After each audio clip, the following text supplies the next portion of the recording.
All right, hey y'all, welcome back. It's John, and today we're going to do something a little bit different. This is a reaction video to CNBC, How the Rich Avoid Paying Taxes. It's a well-known fact that the rich just think different than the middle class and low class, lower income earners. And part of that is the knowledge and having resources, having experts on their side to understand the tax code and use it to their advantage legally.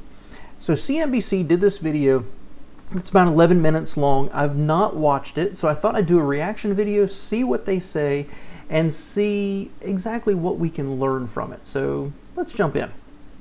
And taxes, right? Well, not always. Here in the US, the more you earn, the bigger a percentage cut the government withholds from your pay. But here's the thing. The ultra-wealthy typically take advantage of rules in the tax code, which enable them to lower their effective tax rate. The rich are different from you and me, as the old saying goes, in large part because the sources of their income are different. Just take the case of billionaire Warren Buffett. He often points out that he pays less taxes on a percentage basis than his other employees, including his secretary. The reason? Well, most of his wealth comes from his stock holdings, not his annual salary. The great thing about stocks is that you aren't taxed till you sell them, and even then, the taxes are typically lower than the rates on wage income. So if you ask, that's the biggest point. You see this in a lot of financial information out there, and certainly like Robert Kiyosaki and Rich Dad, Poor Dad, he talks about this a lot. The government can very easily tax income. So if you're going to work for a company and you're earning X number of dollars, it's very easy for them to collect income taxes off of you, as well as the Social Security and everything else. When you're self-employed, you still have to report this. It's still wages, right? And so it's very easy for them to say, you've earned X number of dollars, you need to pay Y%, and then we've got a progressive income tax. So as your income steps up, the taxes step up as well. For the rich, they earn their money different ways. I'm sure one of the things they're going to talk about here is by owning businesses and being able to pass their income through the business, which can be taxed at a lower rate with far more deductions that allow them to keep more of the money. But also here what they're talking about is with investment income is the capital gains tax that you're going to pay is going to typically be less, certainly as a high income earner, than what you would pay on it as income. It's something that Biden is trying to address in his tax proposals by almost doubling the capital gains tax once you cross a certain threshold. Ask people, what bothers you most about the tax code? Complexity is a common answer, but also the feeling that the wealthy don't pay their fair share, or the feeling that corporations don't pay their fair share. In 2018, Amazon famously pulled in over $232 billion in global revenue, and yet its federal tax bill was $0. And in fiscal year 2020, at least 55 of the largest corporations in America, including FedEx and Nike, also managed to pay no federal corporate income taxes. Okay, so before they jump into this anymore, let's just say that these corporations are not breaking the law, right? The tax code is written a certain way. It is written to, the intention is to reward companies for investment, whether it's depreciating fixed costs, fixed assets, and things like that. These corporations have highly paid experts who know how to use the tax code legally to avoid paying unnecessary taxes. And I agree with those people who think these corporations, it's not right. If the tax code is written such that a corporation like FedEx or Amazon can depreciate assets or do whatever they're doing to not pay taxes, that's wrong. Because the only way for that money to be made up for the federal government is to tax everybody else. Now, this is not a political channel, so I don't want to get into the fact that I think there shouldn't be any income taxes. But the fact is while the government likes to tweak the tax code and they like to maybe add a new layer into the income taxes, they're ignoring this gigantic issue that corporations have benefits written into the tax code that allows them to not pay taxes. The simple answer is to cut out those loopholes, fix it so they have to pay taxes. They don't have to raise the rate. They're talking about raising the rate on corporations. It doesn't matter if they're not paying anything at all. Fix the loopholes so corporations have to pay. There's your fair share.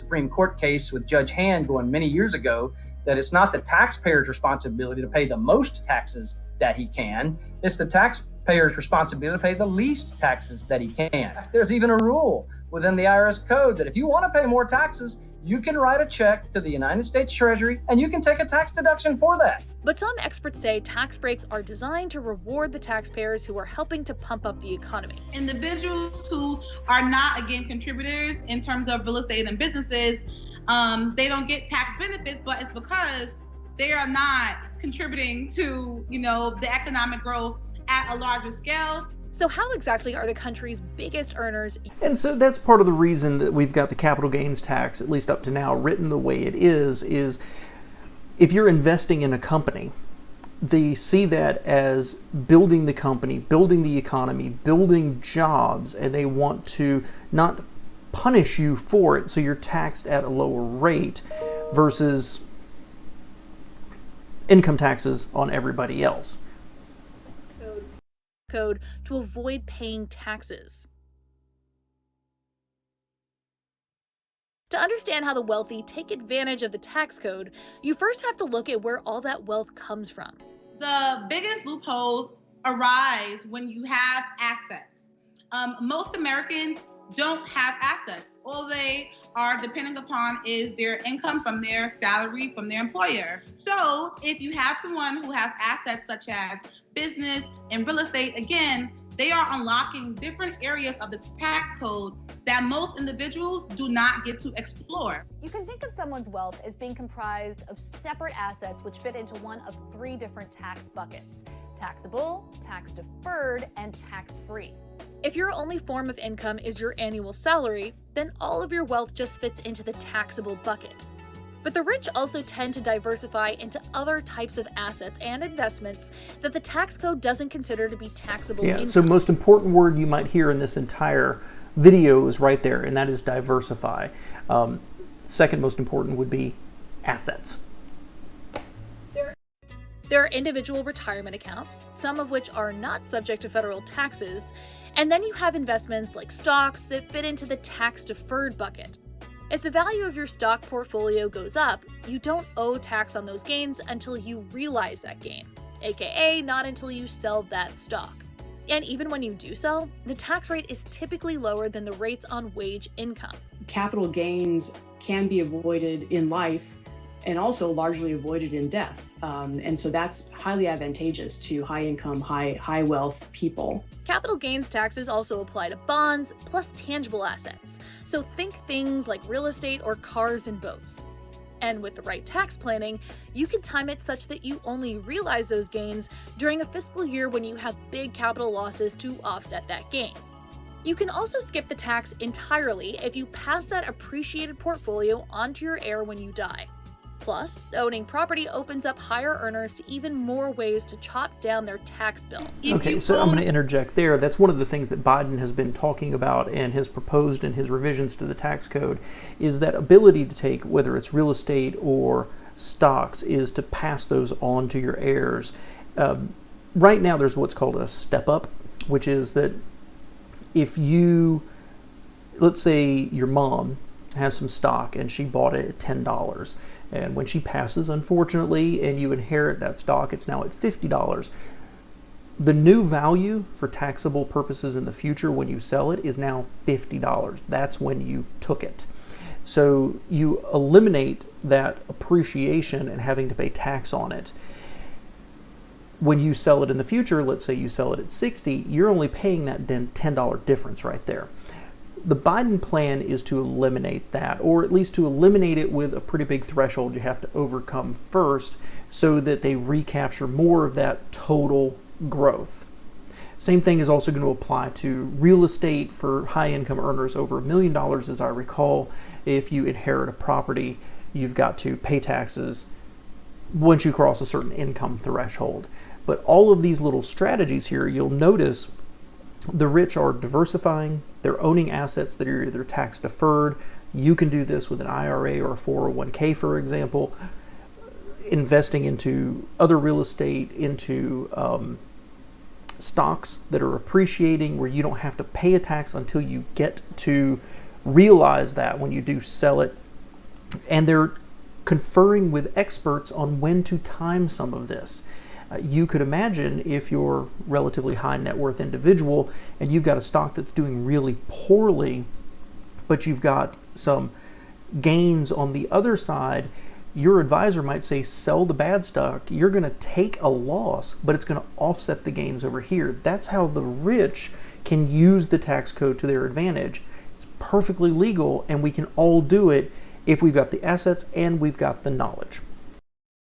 Real estate, you can now deduct things as depreciation, real estate taxes, property taxes. Even if you are not investing in real estate to get rental income, even if it's your primary residence, you can itemize your tax deductions on a Schedule A, which can also lowerly affect your tax liability. On the other hand, if you do have rental properties, you can take advantage of depreciation, your expenses related to your real estate property, and earn some extra income while paying minimal tax on that additional income that you are earning. And these strategies, one thing I'll jump in right there is it's something me and my family have done for a long, long time. They've increased over time the standard deduction that you can take on your income taxes. And if you're, relatively simple life, then that might be the better way to do it. But I strongly encourage you through a year, if you're just an individual, you're not owning real estate, you're not owning a bunch of stock, you're not necessarily, running a business, right? Keep track of all your expenses, every medical bill, every doctor's visit, every prescription, right? Don't throw away old clothes and books and things like that. Take it to somewhere like Goodwill. That's a tax deduction. And when you do own a house, for federal taxes, at least right now, you can write off your interest that you've paid. So you can use all of those, and we, for many years, because we had multiple children and we had lots of doctor visits and everything else, and we give a lot to charity, that was all deductions that pulled down the amount of federal income tax we had to pay. You can use some of these strategies without being a high net worth individual and going out and having to have multiple real estates and owning businesses and everything else. Tip of the iceberg. There's a whole patchwork of ways to drive down that annual tax bill. There's not some magic deduction or magic credit that people overlook, and once I tell you it, you're going to get a $10,000 refund. What there is a myriad of rules, opportunities, and options to lower your taxes. I'll give you a simple example. There's almost 12 different tax breaks for higher education, whether it be the tuition and fees deduction, 529 plans where you can put money in an account and have it grow tax-free. Borrowing against the value of real estate or borrowing against the value of insurance policies. For example, you can take out a life insurance policy with a high cash dividend and then borrow against that from a bank. The bank sees that as an actual asset, may loan up to 90% of the value of that life insurance policy. That loan is effectively income to you, but in the tax code, it's not considered income or a capital gain. So it's tax-free. So there's these kinds of techniques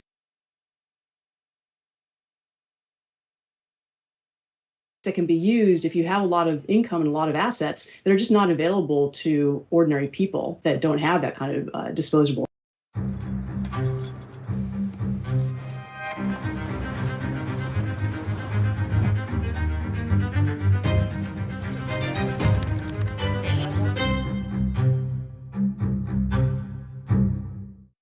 Income.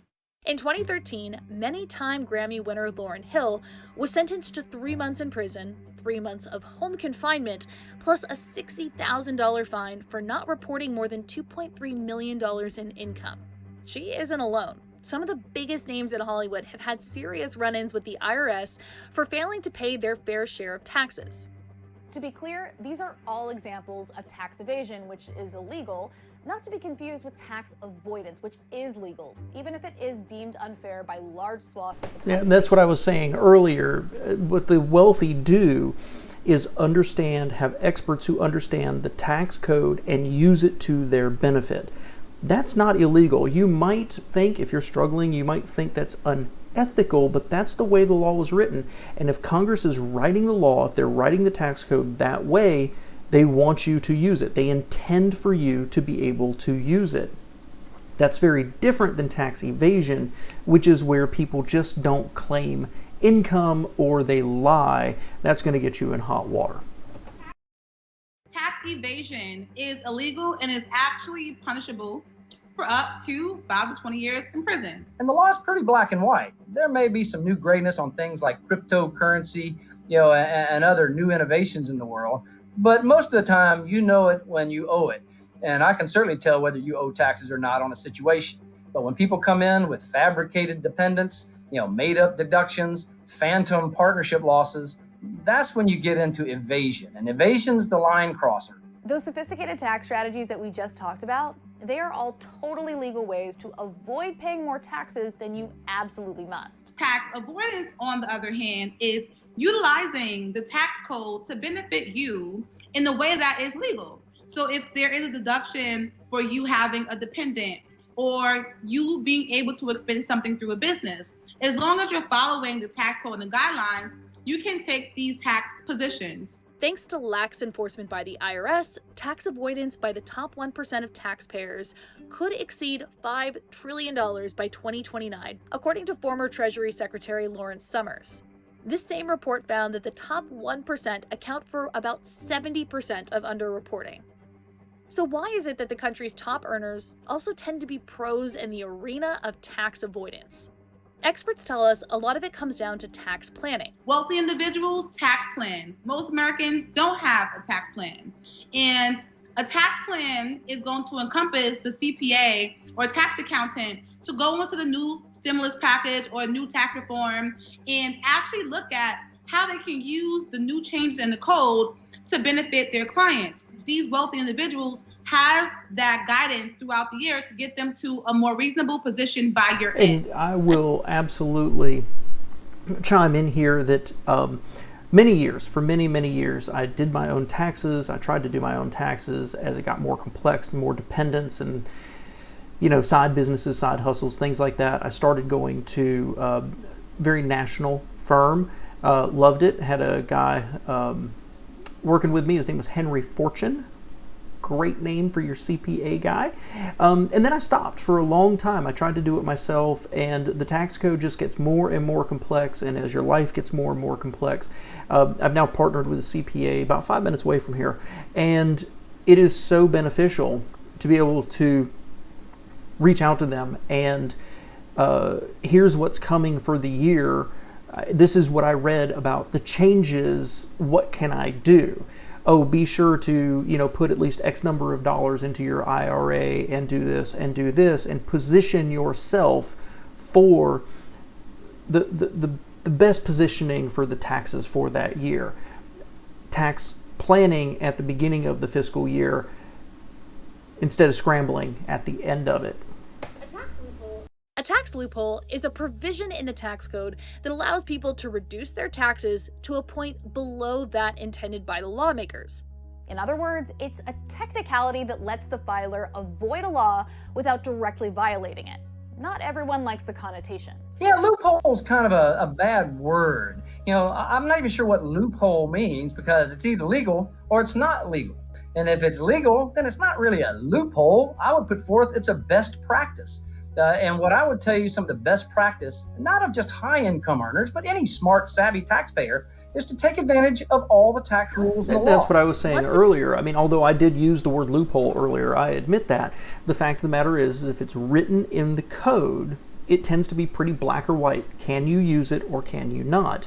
If it's written there and you can use it, it's smart. It's planning. It's using the code to your advantage. Embedded in the tax code, it's pretty difficult to get rid of a tax loophole.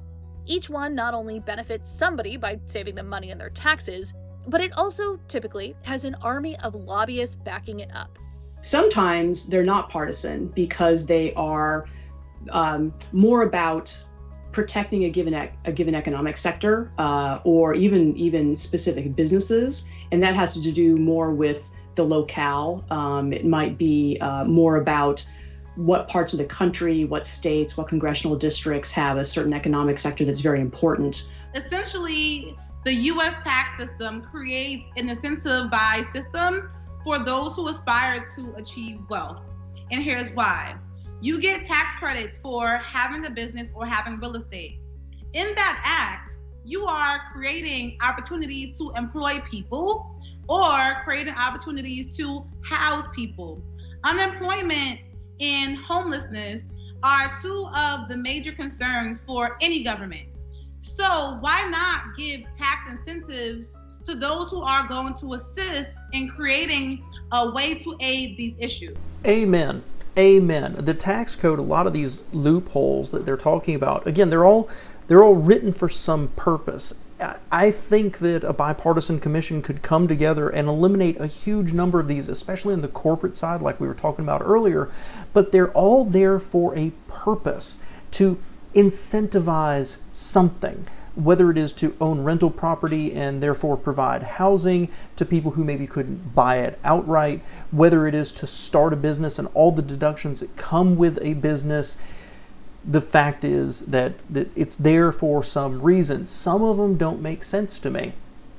I'll be honest with you. You know, I can take the advantage of this, owning my own business. If I take someone to lunch and we're talking about a partnership or whatever it happens to be, if we're talking about business, I can legitimately claim that as a deduction. I would have done that over lunch anyway, so why is the government participating in my $20 or more food bill?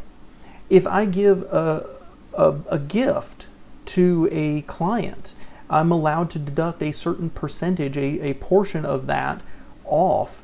Why? I'm giving a thank you. Why are they subsidizing that? There's a lot of things like that in the code that I don't see why the government's participating in it. Some of it makes a lot of sense to me, but even all of these, like the mortgage deduction for your house, I'm going to buy a house whether the government gives me a tax deduction on my interest. Why are they participating in that? I'm glad they do, but why are they doing it? That's a lot of questions, and I'm not an elected official, so they're not asking me for my opinion directly, but they're all there to benefit somebody.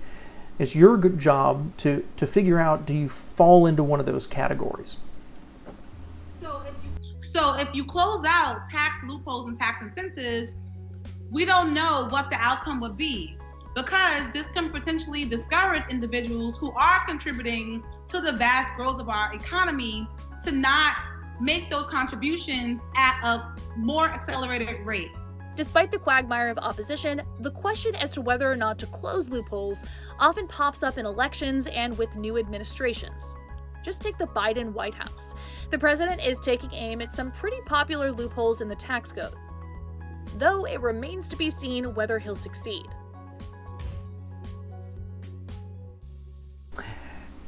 And so we'll go ahead and finish there. And I guess the end result, that didn't go quite where I thought it was going to go. Like I said, I didn't watch this in advance. But I guess what I'll say there is educate yourself. You know, this is a marathon, not a sprint. Try to plan your taxes in advance. If you are just working a job, you're dependent on your income, guess what? The government's got their teeth into you, got their claws into you, and you are going to be able to be taxed at the highest rate. So if your employer offers you the ability to invest in a 401k or a Roth IRA, do so. If you can, I understand if you're literally living paycheck to paycheck, but your goal should be to push down your expenses, maximize your income, and push into tax advantaged accounts like IRAs and Roth IRAs. Begin to use those to your benefit for the future. If you have a skill, if you have a hobby and you can turn it into a business, you get a lot of deductions, including portion of your internet, portion of your cell phone, portion of your house if you're being based out of there, potentially travel in your car. You know, you have to have a legitimate business that is intended to actually make an income. You can't just make up a business and start lying. That's evasion. But if you have the opportunity to start a side hustle, you start to get a lot of tax benefits that are not available just to wage earners. So find people that you can partner with, find CPAs that you can partner with, educate yourself about the tax code, and start to look at this from the perspective of the wealthy. How much of my money can I keep legally? What has the tax code been written to me for? Use those tax advantage accounts, use those business deductions legitimately, and begin thinking like the wealthy. And I've got a lot of videos here about investing strategy and investing into IRAs and how a long-term dedication to even really small amounts every single month can lead to massive wealth down the road. Please take a look at those. But this was really, it was interesting. It wasn't quite what I thought it was going to be. It didn't really dig in as deep as I was hoping to, but I guess there's too many options out there for people. But use this as a springboard, change your mentality towards money, and use it to your advantage. Thanks, guys. And if you are new here, please subscribe and give me a thumbs up for this video.